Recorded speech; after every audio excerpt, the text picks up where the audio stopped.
ले जाओ।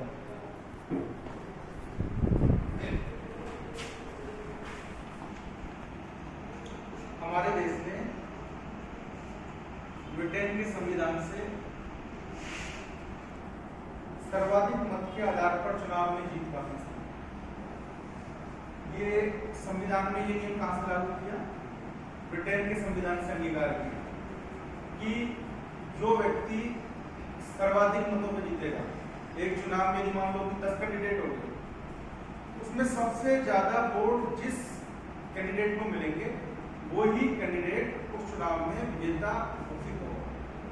इसका फायदा क्या है? इसका फायदा ये कि काफी देशों में जहां ये है कि 50% जो वोटिंग, क्योंकि में ब्रिटेन के संविधान से हमने ये नियम लागू किया था। ठीक है, इससे एक तो क्या है कि इससे एक तो खर्चा होना, चुनाव का जो खर्चा है वो कम होगा। चुनाव का जो खर्चा जो है ना वो कम होगा। काफी देशों में हर मतलब अलग अलग देशों की अलग अलग चुनाव की व्यवस्था है, लेकिन हमें हमारे संविधान निर्माताओं ने ये ब्रिटेन के संविधान से इस नियम को हमारे संविधान में अंगीकार किया। दूसरा था सरकार का संसदीय स्वरूप। सरकार में राष्ट्रपति एक अलग शक्ति होगी, राष्ट्रपति का चुनाव कैसा होगा, लोकसभा, विधानसभा, विधान परिषद, राज्यसभा। तो संविधान का संसदीय स्वरूप, कानून के शासन का विचार, रूल ऑफ लॉ, सर्वोच्च नियम किसका माना जाएगा? कानून का। मतलब किसी व्यक्ति विशेष का शासन नहीं होगा, शासन किसका? कानून का। कानून जो अलाउ करेगा वही बातें मानी जाएगी। ये कानून का शासन, ये भी हमने ब्रिटिश के संविधान से लिया है।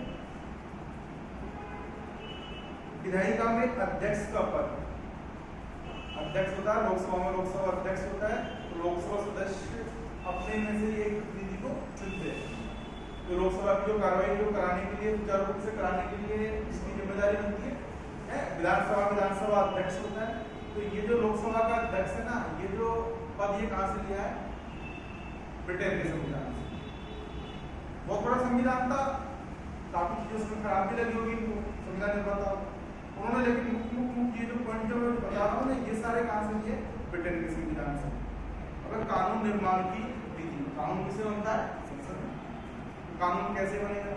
तो ब्रिटेन के संविधान में ये सारे क्लोज उसमें थे, लिखित में थे। उन सब चीजों को ब्रिटेन के संविधान से दिया। तो बहुत अच्छा क्वेश्चन बनेगा इसमें। कोई सा भी जैसे नियम बता दिया कि ये कानून निर्माण की विधि ये किस देश के संविधान से भारत में अंगीकार किया गया है? आपके सामने ऑप्शन होंगे, ब्रिटेन हो गया, अमेरिका हो गया, कनाडा हो गया, इंग्लैंड हो गया। तो आपको जवाब क्या देना? ब्रिटेन। लेकिन जब आप जवाब दे पाओगे जब आपको ये आता होगा, आपको ये आता होगा नहीं कि ब्रिटेन के संविधान में ये चीजें भारत ने अंगीकार की है। फिर बात आती है कि अमेरिका के संविधान से क्या लिखा? क्वेश्चन आएंगे पक्के, मान के चलो 50 नंबर का जो आपका जो दो क्वेश्चन आपके कुछ चैप्टर्स इस पेज से आएंगे, विभिन्न देशों के संविधान से लिए गए प्रावधानों से। ब्रिटेन से अमेरिका से हमने क्या लिया? अमेरिका से हमारे संविधान में मौलिक अधिकारों की सूची और न्यायिक पुनरावलोकन की शक्ति और न्यायपालिका की स्वतंत्रता। पुनरावलोकन क्या है? यदि कोई नियम में कहीं कोई खामियां रह गई हो तो उसको फिर एक बार दोबारा से जांच करना, संशोधन करना, समझ लो। और न्यायपालिका की स्वतंत्रता, फ्रीडम ऑफ जुडिशरी, न्यायपालिक स्वतंत्र है, उसके ऊपर किसी भी तरीके का कोई भी दबाव नहीं है। तो ये जो नियम कहां से लिए? अमेरिका के संविधान से लिए। हर देश हमारे के संविधान जब मिश्रित है, सबसे हमने थोड़ा हमने अपने संविधान को मजबूत बनाया।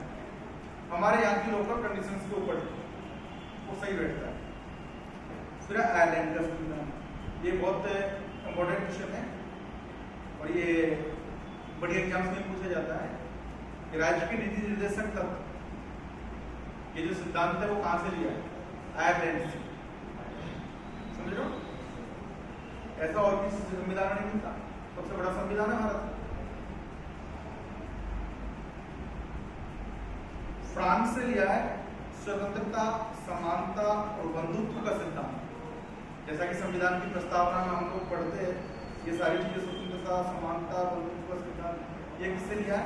फ्रांस के संविधान से। इसके बाद आता है कनाडा का संविधान, और अब कुछ एक पांच छह देश ही मात्र इनसे लिया है। भारत क्या है कि चीन से इनसे भारत ने लिया, चीन रूस से ना। एक्चुअली वहाँ क्या था कि साम्यवादी व्यवस्था थी, एक दलीय व्यवस्था थी। भारत की जो कंडीशंस ऐसी नहीं थी। भारत के यहाँ क्या थी? बहुदलीय व्यवस्था थी, एक दल की सरकार नहीं थी। तो भारत उनके जो सिद्धांत है उसको भारत ने अपने यहाँ अंगीकार नहीं किया। कनाडा से भारत ने क्या लिया है? एक अर्धसंघात्मक सरकार का स्वरूप, सशक्त केंद्रीय सरकार वाली संघात्मक व्यवस्था। संघात्मक व्यवस्था जिसमें राज्य और केंद्र दोनों मिलकर सरकार चलाएंगे, कोई टकराव वाली स्थिति नहीं बनेगी। चाहे शक्तियों को लागू करना हो या पैसों का बंटवारा हो, टैक्स का बंटवारा हो, वो सारे नियम पहले से ऑलरेडी परिभाषित होंगे। और अपशिष्ट शक्तियों का सिद्धांत ये दिया था कनाडा के संविधान से। तो मूल रूप से ब्रिटेन, कनाडा, आयरलैंड, जर्मनी और अमेरिका, ये 5 देशों से ये जो मुख्य जो प्रावधान जो लिए थे वो आप सभी बच्चों को इनके बारे में नॉलेज होनी चाहिए। और मैं आज फिर कह रहा हूँ 2 क्वेश्चन ऑब्जेक्टिव टाइप्स में आपसे किसी से जाएंगे, चाहे वो प्रश्न निष्कर्ष में आ जाए, एक आपका मल्टीपल चॉइस में आ जाए, लेकिन 2 क्वेश्चन आपके इसमें से आएंगे बिल्कुल इस पेज में। क्वेश्चन ऑब्जेक्टिव क्वेश्चन जैसे इसमें मुझे दे रखे,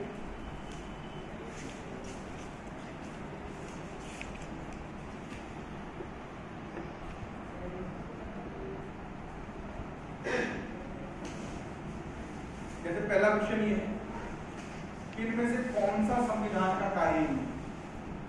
ये नागरिकों के अधिकारों की गारंटी देता है, यह शासन की विभिन्न शाखाओं की शक्तियों के अलग अलग क्षेत्र का रेखांकन करता है, यह सुनिश्चित करता है कि सत्ता में अच्छे लोग आए, यह कुछ साझे मूल्यों की अभिव्यक्ति करता है। बताइए कौन सा कार्य है? संविधान तो चाहता सत्ता में अच्छे लोग आए, कौन संविधान नहीं चाहेगा? बताओ। अच्छे लोग सत्ता में आए, इसके संविधान ने क्या प्रावधान किया है? संविधान ने किसी नेता के ऊपर कोई केस होगा, धारा इस तरीके से उसको चुनाव करने के लिए वैध नहीं होगा। संविधान तो चाहता है कि अच्छे लोग ही आए, समझ रहे हो? कोई संविधान नहीं चाहेगा कि सत्ता में बुरे लोग आए, वो नहीं चाहेगा। तो आंसर यही। ऐसे मल्टीपल चॉइस क्वेश्चन आपको करने होंगे। और इस चैप्टर में पहला जो चैप्टर है भारतीय संविधान क्यों और कैसे, पिछले 4-5 दिनों में हमने इस चैप्टर को पढ़ा है, ठीक है। और मेरे हिसाब से आप सब बच्चों के समझ में आ गया होगा संविधान क्या है, कैसे बनाया संविधान। 1946 में इसका संविधान सभा का गठन हुआ था। दिसंबर 1949 में उसने अपनी रिपोर्ट पेश की थी संविधान, लेकिन लागू हुआ था 26 जनवरी 1950। मतलब कि देश आजाद होने से पहले हमारे संविधान का निर्माण होना आरंभ हो गया। शुरुआत में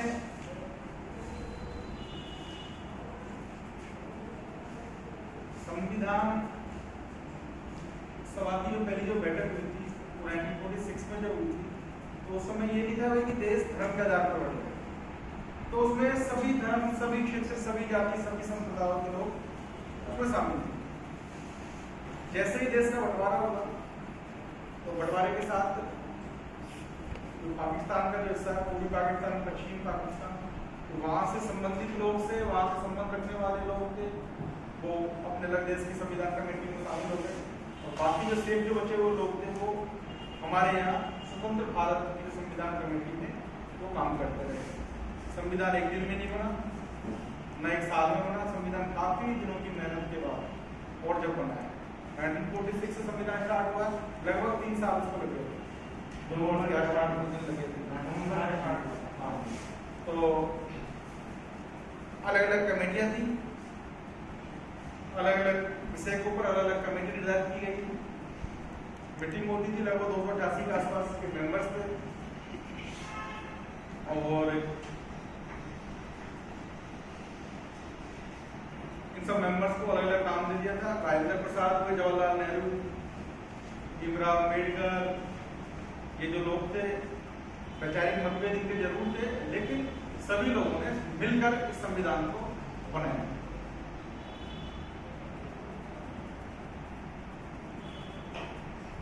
उसके बाद इस चैप्टर में हमने पढ़ा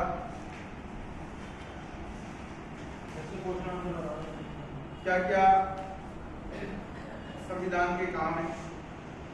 मुख्य 4 काम थे।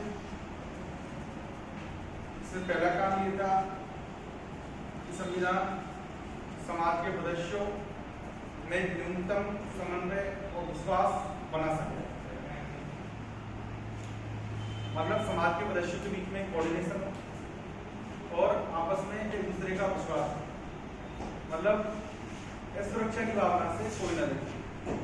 जैसे हम कहते हैं देश जब आजाद हुआ तो आजादी का मतलब यही है कि सब लोग उनके साथ थे। तो तभी जाके संभव होगा जब सभी लोगों के बीच में आपसी सामंजस्य होगा और एक दूसरे के प्रति विश्वास होगा। हमारे देश में ऐसे बहुत से लोग हैं अलग अलग राज्यों में जो अपनी बोली भाषा कुछ भी